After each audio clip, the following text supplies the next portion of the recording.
The market is, or seems to be, at quite a pivotal moment. Will the market crash, or will the Fed be able to execute a soft landing? Now, I don't necessarily know or believe it's that binary. I don't think it is. I think there's certainly some more space for nuance, and that's where we come in. We're going to provide this nuance and share how we're addressing it. So the first thing by the bulls, their case is that the Fed has been very communicative and the market understands what they're going to do. So since the Fed has told us everything, the market has therefore factored in everything. I happen to have some problems with this. I will grant them. I think the Fed has done a phenomenal job communicating. We know where they're standing at every moment in time. However, they've certainly changed their position, and this isn't my number one problem, but they have certainly changed their position from 25 basis points every meeting this year to all of a sudden we should expect 50 basis points for the next two, and the spectrum shifting entirely, meaningfully hawkish. And I don't even know if the most hawkish members of the Fed are hawkish enough. Unless inflation peaks, which it's not yet. We're about to get our hottest inflation reading yet. So we'll see if it peaks with this one. But we've had, I can't tell you how many times I've heard people say that inflation's peaking and it hasn't peaked. So the only thing at this point left to see if inflation's going to peak is if the Fed is going to do something. And they've talked about getting to the neutral rate. And maybe when we get to the neutral rate, we'll have some impact and everything's going to be good. And we can maybe just stay here or maybe be a little bit more hawkish, but kind of just get to the neutral rate. This is wishful thinking and then trying not to cause a panic, in my opinion. The neutral rate doesn't work in this circumstance. The neutral rate works to prevent inflation from occurring when we have a strong economy and inflation is already, 0 to 2%, we'll call it. Right now, we are well above 0 to 2%. On the CPI, we're 7-8%, but we know there are problems with CPI, rent, for example, reasons to believe that number's actually even higher. So on that alone, the fact that neutral rate belongs in a neutral circumstance, and we are not in a neutral circumstance, we're actually actively fighting inflation, I think it's pretty easy to conclude and to see how the Fed will have to go beyond neutral. Now, the market, at least the people propping it up or allowing it to stay close to all-time highs, okay, are under the impression that the Fed might not even get to neutral or might not be able to do it in any near-term amount of time. And I just think this is incorrect. I think the Fed is going to and is going to have to get there as quickly as possible. And I don't think we have factored in the most hawkish the Fed is going to get.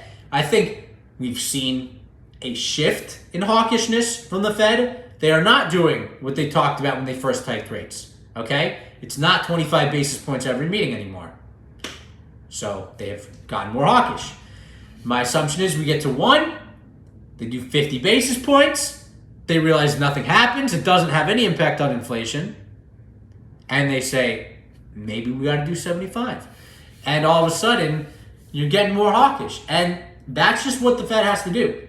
If they want to maintain, the situation is still savable, okay? It's been saved.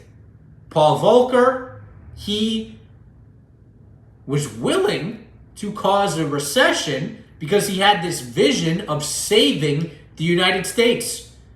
Powell has talked about how Volcker is his hero.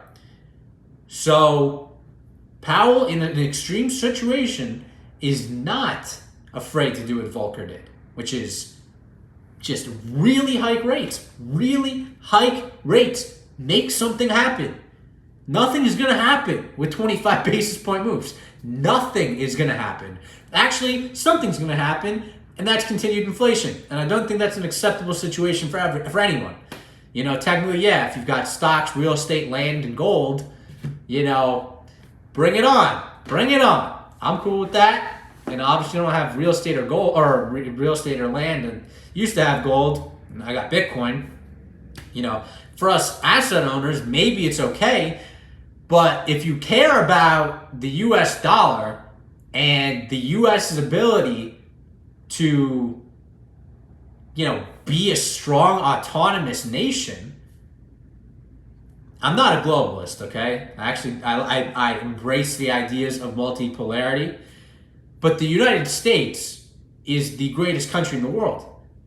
Let's avoid collapsing the world from our own doing. Collapsing the dollar, that should just not be a thing.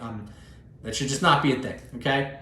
It's better, in my opinion, to cause a recession than to allow the dollar to collapse and lose legitimacy, the Fed lose legitimacy. It's just not a good idea. It's just not a good idea. There are benefits to being able to print money and to stimulate the economy and for the Fed being able to act. There are benefits to that. We would be in a totally different situation, particularly with unemployment right now, if it weren't for the Fed's ability to act and Congress's ability to act. I'm not a maximalist, anti-Fed maximalist. But we got to be realistic, and we got to acknowledge the neutral rate is called neutral for a reason, because it occurs in periods of neutrality. When you're not trying to stimulate, and you're not trying to tighten, when things are okay and inflation's low, you have the neutral rate.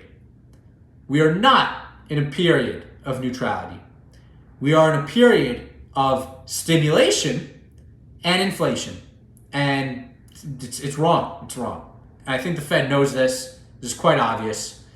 People have been saying it for a long time.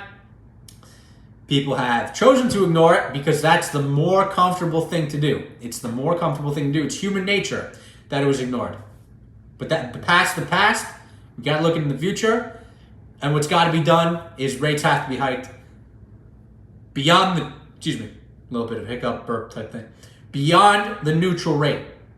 How far beyond the neutral rate? I don't know. We'll see. But my guess is it's probably not 25 basis points above the neutral rate. So we'll have to see what happens. The Fed's going to tighten. That's going to negatively impact stocks. Don't be one of these people buying close to all-time highs. I suggest you get short to some extent, at least to protect your longs. There are companies that are going to do well. I still like energy, but I'm quite concerned about this notion that the Fed's going to hike rates. Let me tell you something. I have never purchased a bond. I've never purchased a bond. I have gone short bonds. I advised my current clients before they were clients, before the coronavirus occurred, that they should buy Idaho and Wyoming state bonds. If there is massive hiking of rates, guess what I'm going to consider doing? Selling stocks and buying bonds, okay? Unless companies are going to hike their dividends, which I don't think they're going to, people are just going to seek returns. And if bonds are going to offer good returns, they're going to take them. Risk-adjusted returns. People are going to be buying less houses. It's going to cause issues in the housing market. And it's going to happen. It's going to be short-term, okay? As I said, I'm not getting rid of everything. The economy is ultimately still strong. There's definitely investment in the United States. The job market is strong. And that is why I think we can hike rates and and it's appropriate to even risk a recession in order to save the US dollar. And I'm not concerned because I think the Fed is going to do it. And if the Fed does it, I think we'll be okay. Inflation has occurred. There's certainly been an increase in prices. My ribeyes are now like $8 instead of $6 or something like that. Maybe that'll come back down. Elon's saying lithium's going to come back down. It sounds like that.